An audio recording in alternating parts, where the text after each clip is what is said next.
Morning students, welcome to BS1 Geology class. So today we are going to study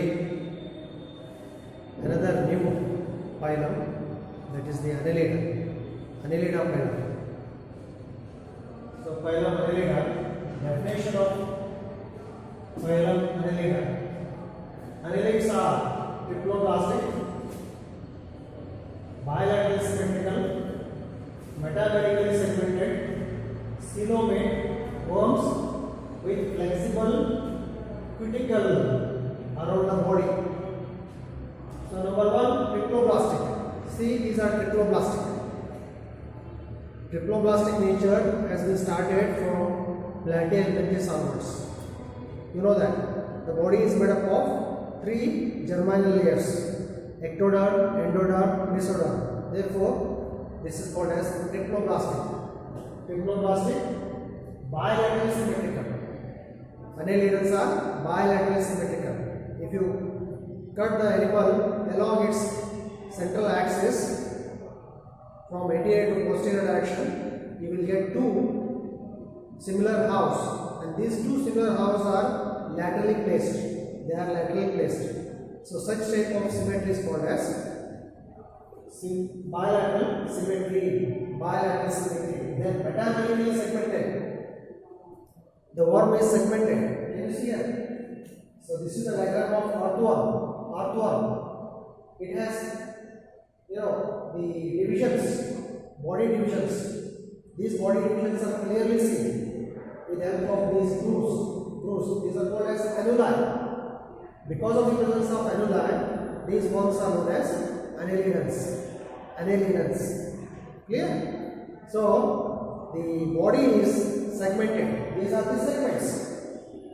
Body is segmented from anterior to posterior direction, and these segments are clearly seen externally as well as internally. Externally by the presence of transverse grooves, internally by the presence of septa in coelomic cavity. So such type of segmentation is called metameric segmentation. And coelomate worms. These are coelomate worms.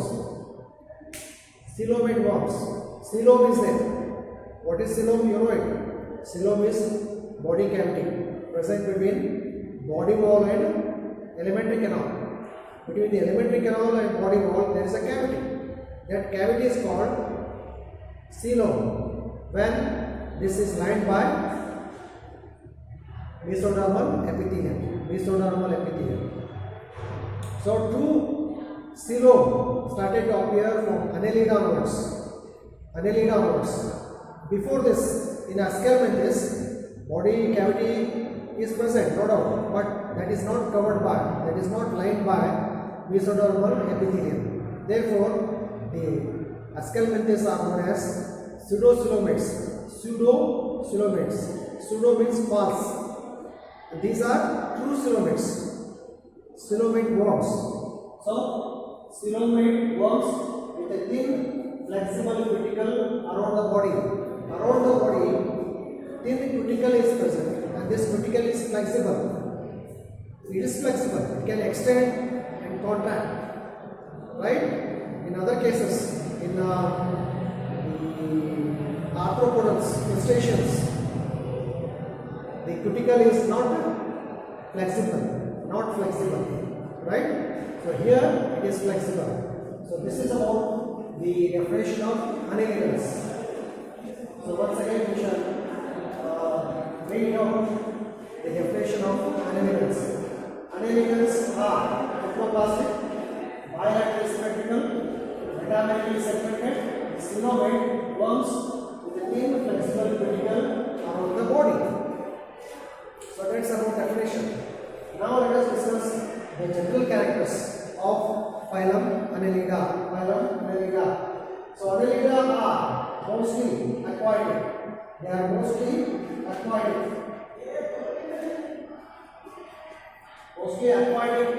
marine or freshwater, some terrestrial, burrowing or living living in tubes, sedentary or free living. Some are commensal and some are parasites. So number one, aquatic. Aquatic means animals that are living in water are known as aquatic animals. So most of the annelids are aquatic. They live either in fresh water or marine water.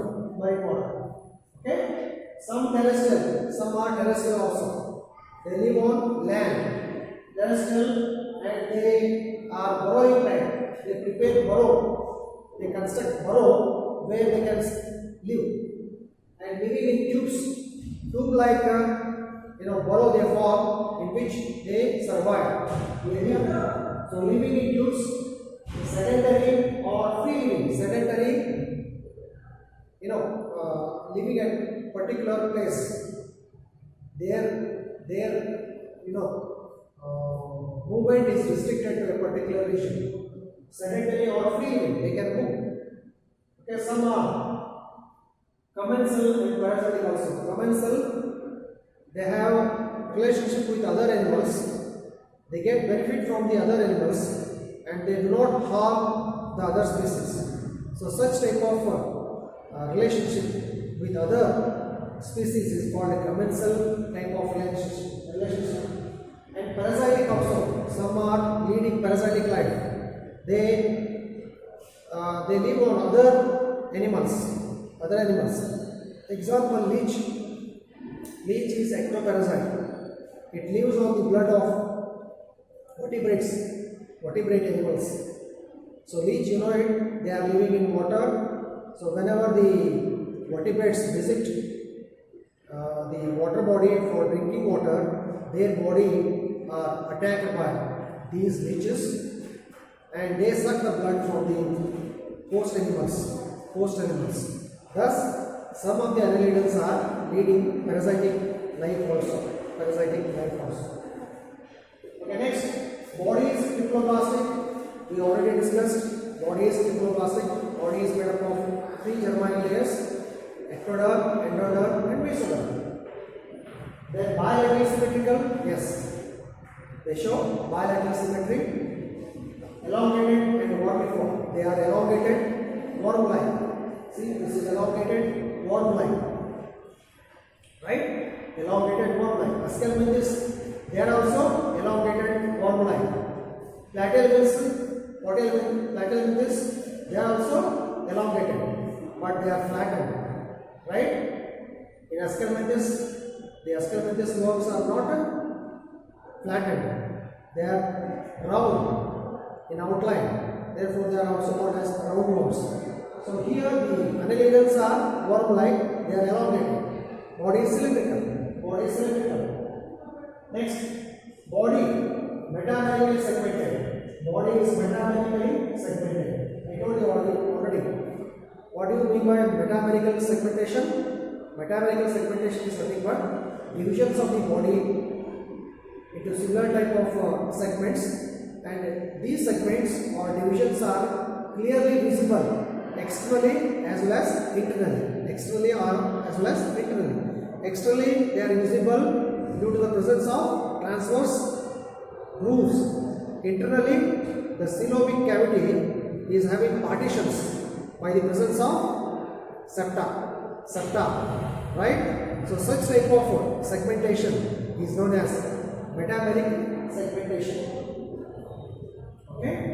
So externally by transverse grooves and internally by septa. In the number of divisions, each division is called segment, metamer or somatic. So each division, so these are the divisions. Can you see that? These are divisions. So these divisions are also referred as somites or segments. Okay. Next, organ system made of body organization.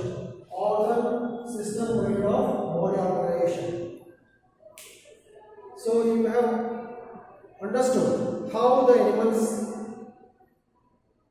have been evolved from simple form to complex form. So in first phylum, protozoans, what type of body organization was studied?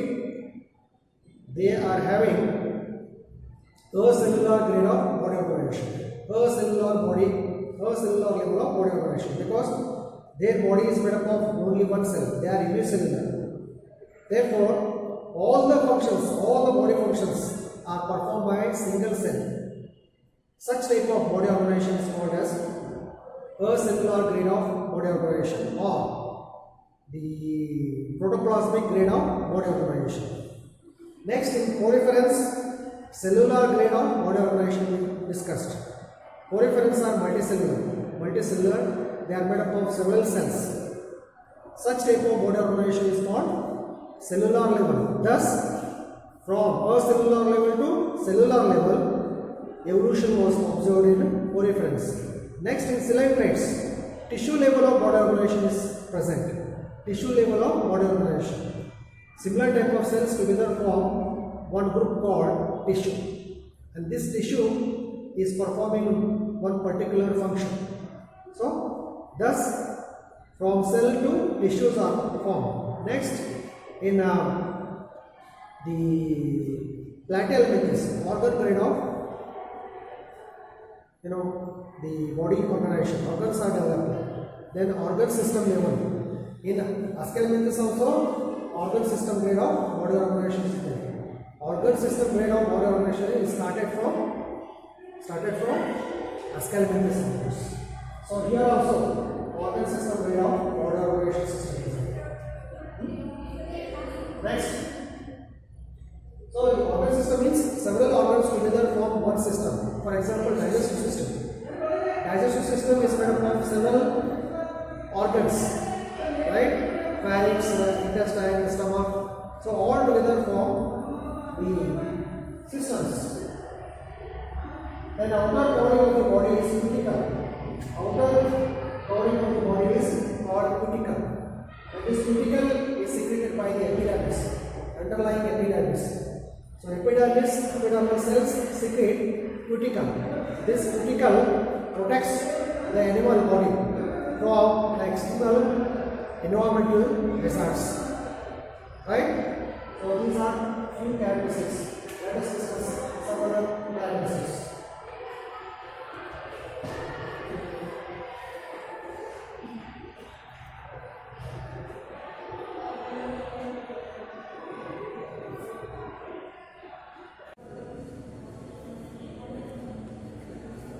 Okay. The next character. Body wall is contractile. Body wall is contractile, consisting of an epidermis, circular and longitudinal muscles. So body wall is contractile. Body wall can be contractile or extractile, be elongated. Due to the presence of what? Epidermis. Below the epidermis, muscular layer is there. So muscles are arranged in two patterns, longitudinal and circular. Whereas in case of Aschelminthes, only longitudinal muscles were present, not circular muscles. But here, circular as well as longitudinal muscles are present in annelids. Okay, appendages when present are unjointed. Appendages, if at all they are there. Here appendages are absent in earthworm. In Nereis, appendages are present. If at all appendages are there, they are unjointed. So jointed appendages started to appear from next phylum onwards, Arthropoda onwards. So here appendages are there in some forms, in some animals. If at all they are there, they are unjointed. Next, locomotor organs are segmentally arranged, paired setae or chaetae in most cases. So setae are present here. Setae are like this.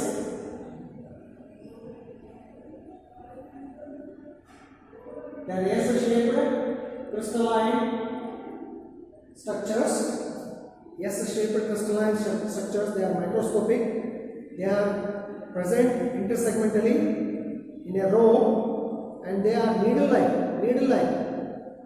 when the animal is moving, they come out of the body and they are,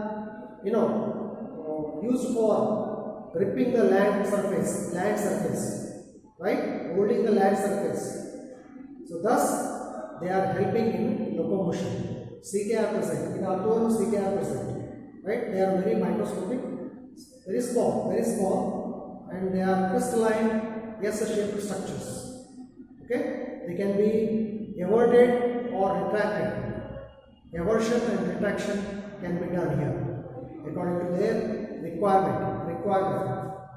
Next, presence of a true schizosinus coelom. Yes, true coelom is present here. I told you the difference between true coelom and false coelom. False coelom is present in Aschelminthes. Here, true coelom is present. Means body cavity lined by mesodermal epithelium. In Aschelminthes, body cavity is present, but it is not lined by mesodermal epithelium. Okay? Schizosinus coelom is present, usually divided into large number of compartments by intersegmental septa. Because of the presence of septa, the body cavity is divided into different compartments. Alimentary canal is tube-like. It is tube-like, complete, extending from mouth to anus. It is complete, having two openings. Mouth is anterior, anus is posterior. Mouth is used for intake of food, anus is used for ejection of undigested food material. So between mouth and anus, the alimentary canal extends, it runs, right? It has different regions along its length. Okay, so this is tube-like. Alimentary canal is tube-like. Respiration occurs through general body surface. Yes, it has no respiratory system. Separate respiratory system is lacking in annelids. Exchange of gases occurs through general body surface. In some cases, there are gills also. In some annelids, aphrodite, the respiration occurs through gills. Blood vascular system is closed tight. Yes. Blood vascular system is there. So far, we didn't observe the presence of blood vascular system in earlier phyla. Blood vascular system, true blood vascular system started to appear from this phyla onwards. So what type of blood vascular system is there? Closed type of blood vascular system. Means here blood flows through blood vessels. It is not flowing through body cavity. Right? Such type of circulation is called closed type of blood circulation. In arthropods, open type of blood vascular system is there. There are no blood vessels. Through the body cavity, the blood is flowing. Right? So here in annelids, blood vessels are there through which blood is pumped.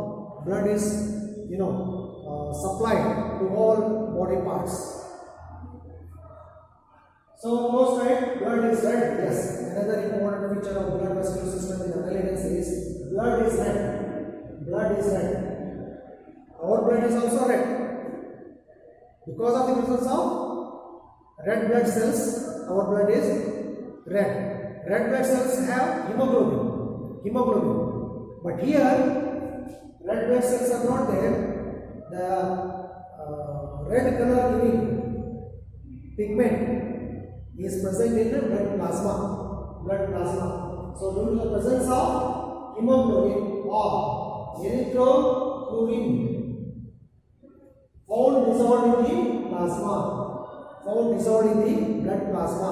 Therefore, the blood is red in color. So, though there are no red blood cells, blood is red because of the presence of respiratory pigment called hemoglobin or erythropoietin. Okay? So these are the general characteristics. Some of the general characteristics are there. Let us see them.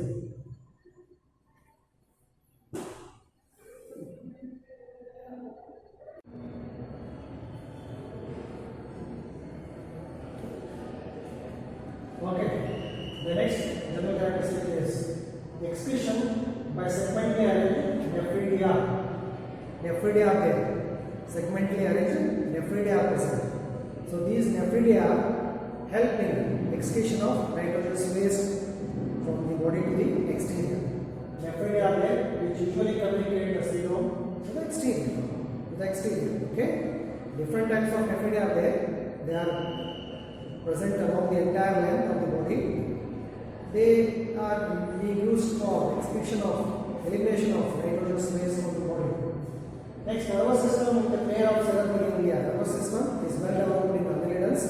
It has two cerebral ganglia, the brain and the double nerve cord. So from the cerebral ganglia, two nerve cords are originating. They are running along the entire length of the worm, and in each segment it has a pair of ganglia. Having segmentally arranged ganglia. So what are ganglia? You know, group of nerve cells is known as ganglia. Nerve cell bodies are grouped together from ganglia. Our brain is also accumulation of several nerve ganglia. Okay, the tactile organs, sensory organs, tactile organs, taste buds, statocysts, photoreceptor cells, and eyes are the receptor organs. Sensory organs. What type of sensory organs are here? Tactile organs are present. Tactile organs are receptors for touch. They are sensitive to touch. Taste buds. These cells are sensitive to taste of the food. Statocysts. They maintain body balance. Photoreceptors. They are sensitive to light. Eyes. Okay. Then eyes are the receptors organs. Eyes are also there. Eyes are having lenses, but photoreceptors are not having lenses, but they are sensitive to light. These are the sensory organs present in annelids. But in case of Ascalepites and Platyhelminthes, sensory organs were not so well developed. If at all they are there, of course their number is very less.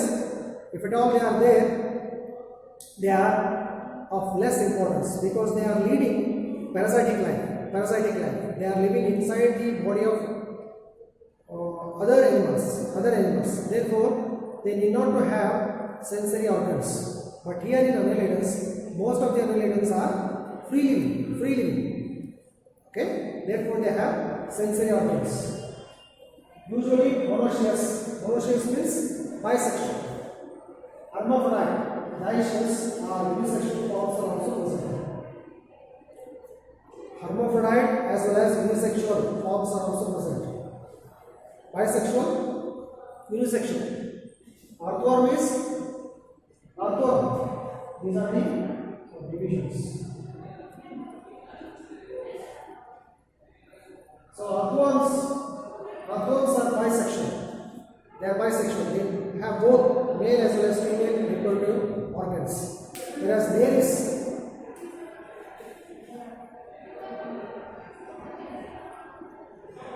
Maris is another example where sexes are separate. This annelida is marine. It has separate sexes. Male is different, female is different. Okay. So next, development direct in monoecious forms, but indirect in dioecious forms. In monoecious forms, in bisexual forms, development is direct. In unisexual forms, development is indirect. Indirect means it has larval form during its development. So a free swimming propopore larval stage is present in case of direct and indirect development. Free swimming propopore larval stage is present where in unisexual forms of annelids. So these are the few general characteristics of phylum Annelida. Okay. So in the next class we shall discuss the classification of phylum Annelida. So with these characteristics we can understand, we can have knowledge to some extent regarding the structure of annelids. Okay, thank you.